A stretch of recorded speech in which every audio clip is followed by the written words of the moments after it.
Dalam bioetik terdapat 4 prinsip utama yang harus dipegang oleh seorang dokter.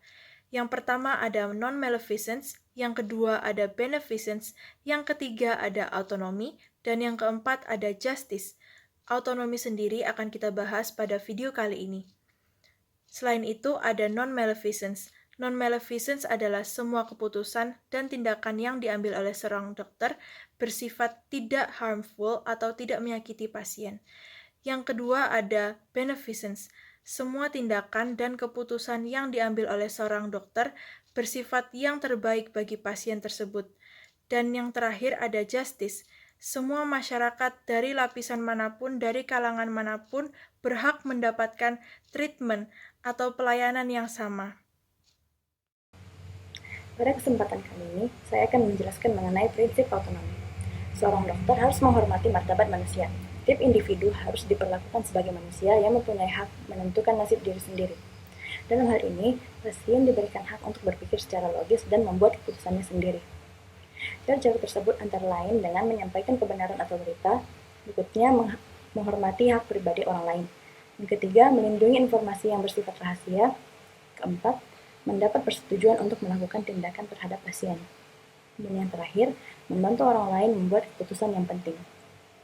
Berikut adalah beberapa cuplikan berdasarkan prinsip autonomi.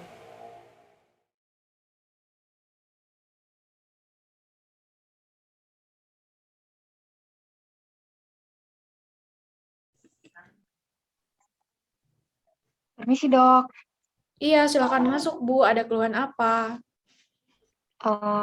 yang dari periksa itu hari dok, saya masih rasa sakit bagian kepala aku. Kira-kira kenapa itu dok? Oh, kalau mau dilihat pemeriksaan kemarin itu Bu, memang di otaknya Ibu itu ada tumor Bu, tumor baru dan ukurannya itu cukup besar Bu. Nah, di sini ada 2 penanganannya Bu. Bisa di kemoterapi dan bisa dioperasi Bu. Tapi saran saya Bu, Ibu dioperasi saja Bu. Kalau bisa kemoterapi dok, bisa saya pakai kemoterapi saja dulu. Sebenarnya bisa, Bu. Cuman saya sarankan Ibu untuk operasi saja, Bu. Biar lebih gampang begitu, Bu. Lebih simpel. Karena dia 1 kali saja, Bu. Daripada Ibu kemoterapi, mending operasi saja, Bu. Tapi istriku mau di kemo, dok. Iya, Pak, saya tahu. Tapi benefitnya itu di operasi, Pak, lebih banyak daripada di kemoterapi, Pak. Bapak 1 kali saya kasih keluar uang, tenaga. Daripada kemoterapi, Pak, itu berkali-kali, Pak. Bertahap dibanding operasi 1 kali angkat saja, Pak. Kalau tidak bisa, saya permisi umpamanya, dok. Saya mau cari rumah sakit lain. Silakan, Pak.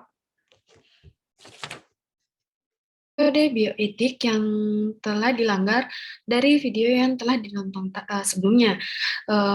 Kode bioetik yang telah dilanggar adalah kewajiban umum, yaitu pasal 5, yang bunyinya setiap perbuatan atau nasihat yang mungkin melemahkan daya tahan psikis maupun fisik hanya diberikan untuk kepentingan dan kebaikan pasien setelah memperoleh persetujuan pasien.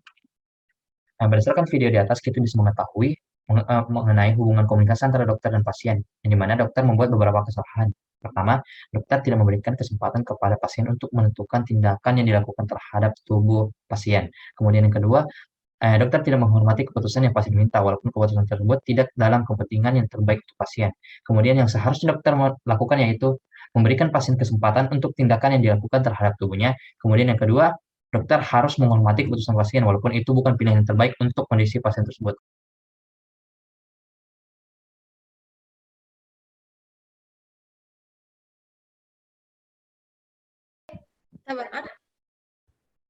Selamat pagi, Deola dan Bu Nafisa. Ada keluhan apa? Selamat pagi, dok. Saya mau ganti perban saya, dok. Jangkit tangan, dok. Oh, ini kejadian patah tulangnya, Dek. Sudah sejak kapan? Sejak sebulan yang lalu, dok. Oh, begitu, Dek. Kalau ganti perban ini terakhir kapan? Seminggu yang lalu kayaknya, dok. Begitu, Dek.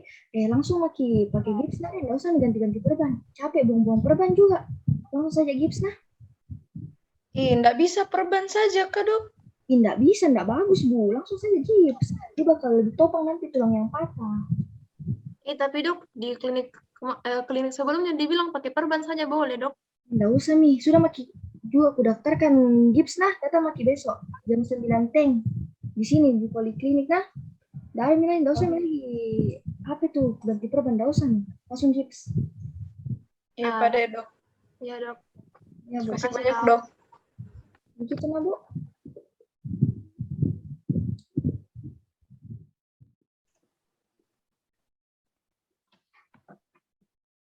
Dari video sebelumnya dapat kita lihat bahwa dokter tersebut menentukan tindakan pemasangan gips kepada seorang pasien tanpa meminta persetujuan dari pasien dan atau keluarganya terlebih dahulu. Hal ini melanggar asas otonomi pasien. Hak-hak pasien untuk memilih tentang apa yang akan dilakukan pada dirinya tidak boleh dipaksakan oleh orang lain, dan hal tersebut harus berdasarkan dari pilihan dari pasien tersebut. Hal ini diatur dalam Kode Etik Kedokteran Indonesia, bagian kewajiban umum pasal 7C, diatur juga dalam Undang-Undang Nomor 8 Tahun 1999 tentang Perlindungan Konsumen, ada juga di dalam Undang-Undang Nomor 29 Tahun 2004 tentang Praktek Kedokteran, dan di dalam pasal 52 Undang-Undang Nomor 29 Tahun 2004 tentang hak-hak pasien.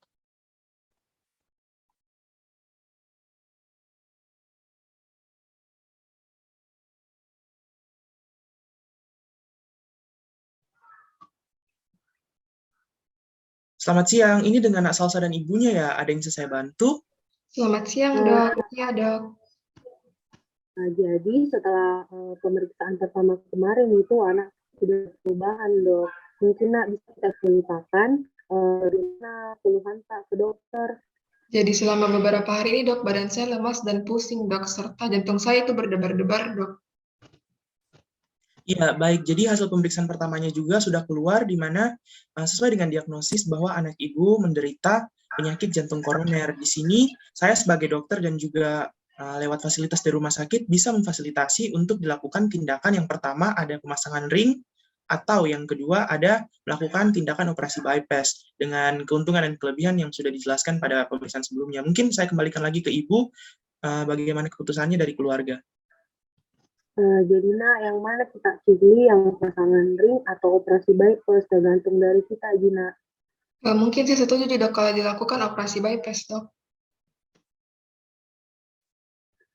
Baik, Dok. Jadi saya sama anakku setuju, kita lakukan nih yang terbaik menurut kita, Dok, buat anakku, Dok. Ya, baik. Jadi nanti di sini saya jadwalkan untuk operasi hari Kamis minggu depan ya. Selanjutnya bisa mengisi administrasi dan juga mengisi info konsen. Mungkin itu saja. Terima kasih banyak, Dok. Iya, sama-sama. Bismillahirrahmanirrahim. Assalamualaikum warahmatullahi wabarakatuh. Baik, seperti yang kita ketahui, otonomi adalah prinsip yang menghargai hak-hak pasien.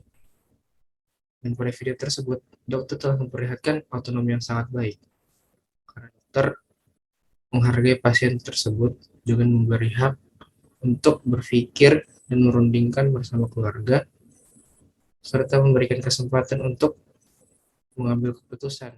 Kemudian pada video tadi telah memenuhi prinsip otonomi, khususnya pada Undang-Undang Nomor 44 Tahun 2009 yang mengatur tentang kewajiban, hak, dan kewajiban rumah sakit dan terhadap pasien. Terusnya kepada kewajiban pasien, pasien harus memberitahukan dan memberikan informasi tentang masalah kesehatannya. Dan pada video tadi, pasien telah memberikan informasi tentang masalah-masalah kesehatannya, dan dokter juga telah menyetujui apa pilihan alternatif yang akan diambil oleh pasien.